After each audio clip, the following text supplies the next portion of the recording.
Good afternoon, good evening, good morning, wherever you are. This is Mr. Shakespeare here again with you. It's the 11th of November 2022, and I'm here with psychic medium and remote viewer Liz Cross. How are we doing today, Liz? Oh, very well, thank you. Yes, it's Remembrance Day today, isn't it? Yes, it is, yeah. So, okay, this is, I had thought we had done this before. Somebody on the Discord had asked about it, and I answered that I thought we'd done it before, but apparently we haven't. So I have looked into this with some other people, but anyway, right. So this is a two-part thing. The first part is HAARP, High Frequency Active Auroral Research Program. University of Alaska Fairbanks is the sort of sponsoring university behind it. But there are other people involved in this as well. So we'll start with them. So we need you to get a connection with those, please. Yes, I have them. Okay. How's their HARP research campaign going? Oh, sorry, how's their HARP research going? I mean, it's slowed down at the moment. I feel like it's more active in the spring and summer months, but it's going. What do they see what do they see is their purpose in this? What do they hope to achieve? What are they trying to achieve? They want to be able to predict extreme weather patterns. Okay. And how long has this program been going? Oh, it's been going for several years. It started out, as something that was unfunded at first. And then obviously as it grew in popularity, they managed to get funding for it. I feel like they're measuring climate change. They're doing lots of different things. Does the US military or any of its branches, US Navy, Air Force, do they contribute in any way to the funding of this?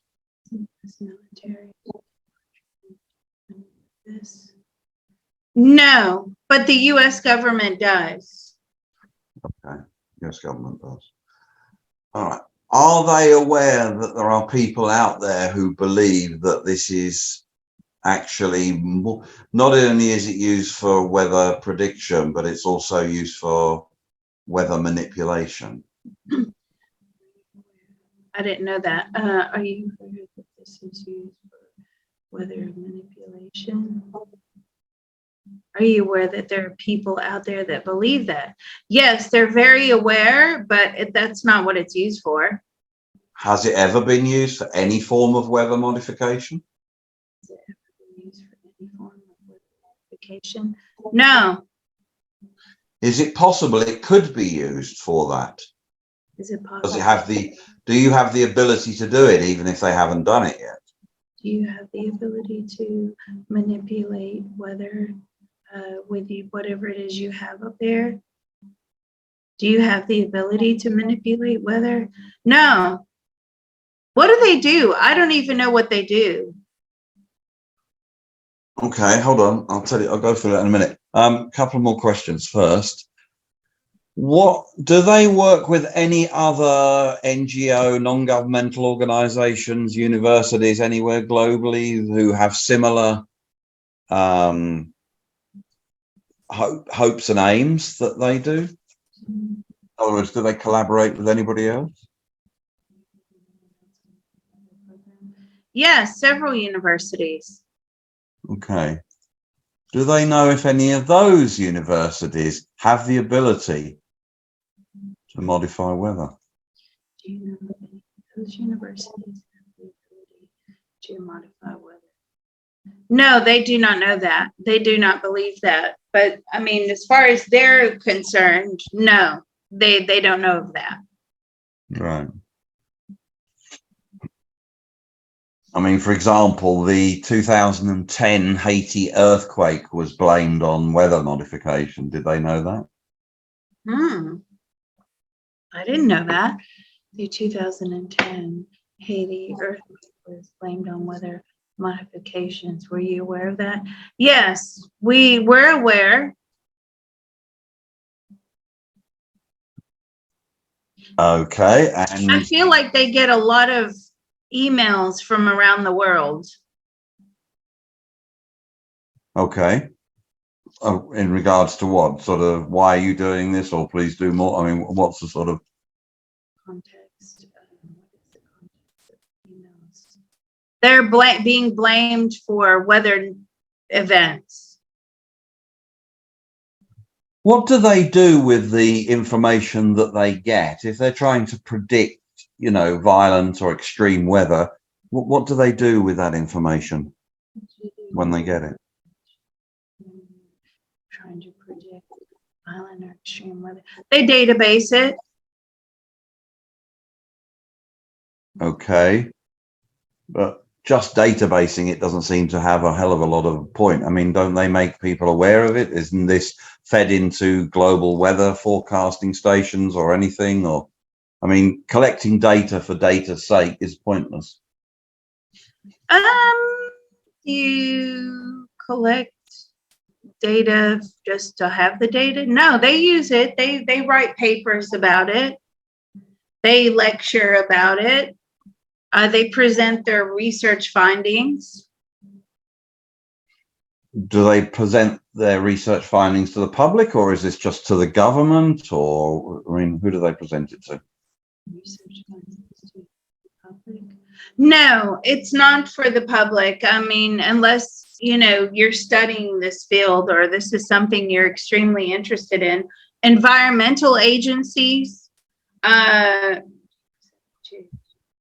yes, the government is also part of those environmental agencies.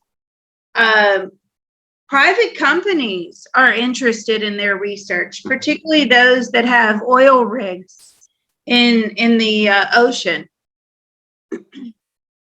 Okay, why particularly for oil rigs in oceans? Because extreme weather can affect them greatly. You know, they need to know what's coming and when it's coming. And they try to find out, you know, whatever they can to be prepared for that. I mean, I'm saying, but obviously you get notification when a hurricane is coming, yes, but they're looking more in terms of like, you know, earthquakes on the ocean floor, things like that. Right.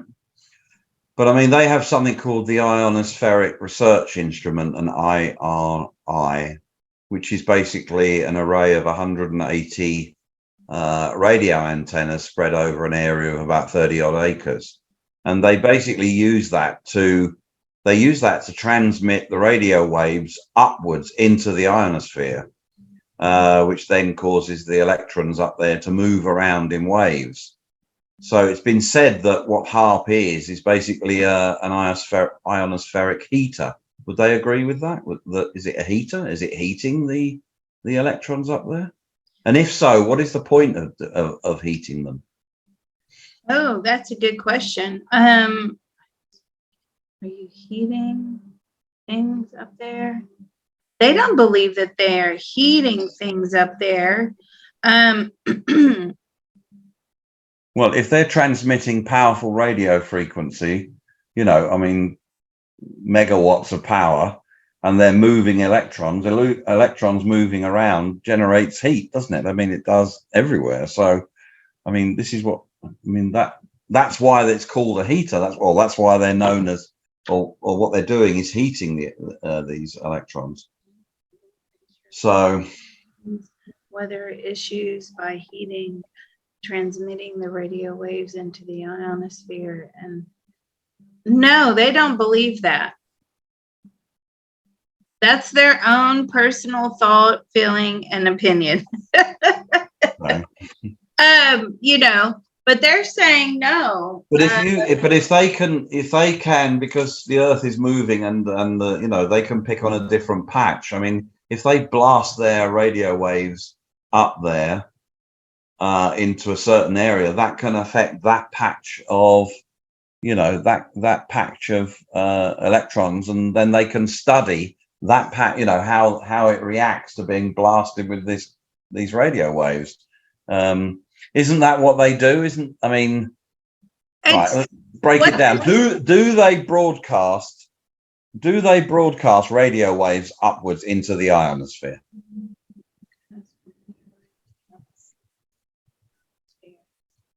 I'm getting a no. But it could be that the question is not being asked in a scientific way. So what they may consider, what we may consider as radio waves, could be considered as something completely different to them. Are you broadcasting frequencies, any frequency signal into the atmosphere?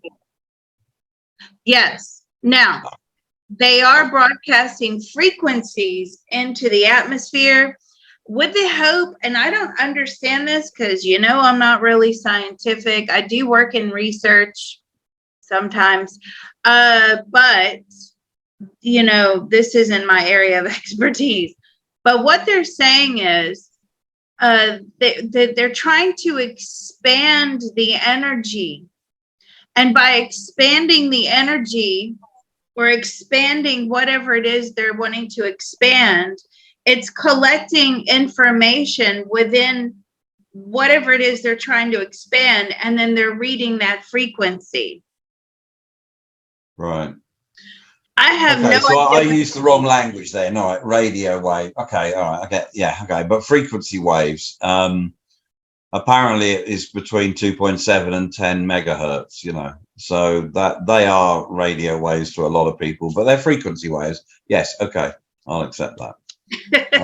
Yeah, okay. But if they're blasting that upwards and using a hell of a lot of power, I mean, look at these. Look at the pictures on our screen now. These are essentially frequency transmitters, are they not? Are these the pictures here? Are these frequency transmitters? Yes, they are. Right, and they are pointing upwards, aren't they? Yes. Right. So they are beaming, transmitting the frequency upwards. And they're trying to get to the ionosphere. Now, the ionosphere is about 30 odd miles above the Earth's atmosphere. So they're to get that high, they need a lot of power. And that's why I mean, look at this one on the screen. This is, you know, this is not your average CB radio, is it? No. Okay. All right. Okay. So, okay. We should try to contact somebody to come on and speak to us from this program and explain exactly what it is. Okay. Okay. Good luck with that. I don't think they'll. No, probably not. No. But I understand it was the Air Force, the US Air Force, that constructed the site there. Was that correct? US Air Force constructed the site there. Did the US Air Force construct the site? No. Of where the transmitters are? No? Transmitters are. Is that where the US Air Force? Did they have any hand in was it subcontractors for the Air Force? Did they have any hand in constructing the transmitter site? Contractors. Okay. All right. Well, yeah. Okay. Well, I didn't think it was the Air Force pilots that were doing the digging, but okay. All right. And it's the idea is that the ground there is extremely, as we can see from the picture, it's extremely flat, which apparently is very important. Is that correct? Ooh, does it matter whether the ground is flat? Yes, that is important. That is correct. Right. Okay. All right. Well, I think that's okay for now. I think what most people want to know about HARP is that, you know, the general words that have been pushed around is that it's being used by people, bad actors, for nefarious purposes. Okay. Let's ask them one last question. In fact, Okay. no, two last questions. Actually. Do they believe anybody anywhere on this planet has the ability to modify weather? Do you believe that anybody on the planet has the ability to modify weather? Do you believe that? Yes, they do. Who do they believe can do that? Who do you believe can do that? Government. US government or another government? US government. Any powerful government. Huh. They have the money and the means to do so. Okay. All right. I think we'll leave that one there. That's another rabbit hole to go down, isn't it? It is. But this is just where it starts getting good. Do you believe that any recent weather events have been created by government organizations? No, they have no evidence to prove that. I understand what they're saying. This is a very scientific organization. Yeah. They're not going to sit there and speculate, well, it could be this, it could be that, without any scientific fact and research to back it. So I understand that. But, overall, they're saying it is a possibility. Yeah. Okay. All right. Well, I think that was a very good probe. So thank you very much. Again, thank you to the Discord members who subscribe to the Patreon and for their suggestions. That's how you contact Mr. Shakespeare direct. Patreon /remote viewing and beyond. Thank you very much.